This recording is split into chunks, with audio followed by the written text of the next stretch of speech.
ضلع سانگڑ سے ہمارے نیو بی بی سی کے bureau chief Sindh Ghulam Qadir view کی رپورٹ کے مطابق منشیات فروشوں کے خلاف کریک ڈاؤن جاری۔ مختلف تھانوں میں چھاپوں کے دوران 3000 سے زائد مضر صحت گٹکے کی پڑیاں،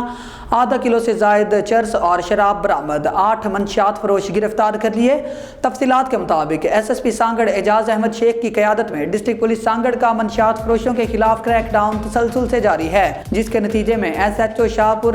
چاکر نے چرس کے ڈیلر زہیب حسن کھوکھر کو گرفتار کر کے 550 گرام چرس برآمد کر لی۔ انچارج سی آئی اے سانگڑ اکبر خان مری نے علی شیر خاص کھیلی سے 1100 پڑیاں مضر صحت گٹکے کی، جبکہ ایس ایچ او تعلقہ پی ایس محمد اعظم بھنگوار نے وجے کمار کو گرفتار کر کے 550 پڑیاں گٹکا،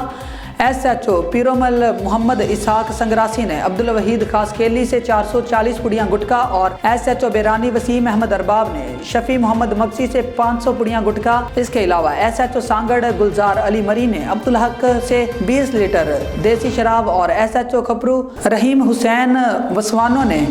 شہباز جٹ سے 660 پڑیاں گٹکا کی برآمد کر لی، جبکہ ایک اور کارروائی میں کچی شراب کے ڈیلر سومرو کوہلی سے 30 لیٹر شراب برآمد کی ہے۔ تمام منشیات فروشوں کو باقاعدہ گرفتار کر کے ان کے خلاف انسداد منشیات ایکٹ کے تحت مقدمہ درج کر لیا گیا۔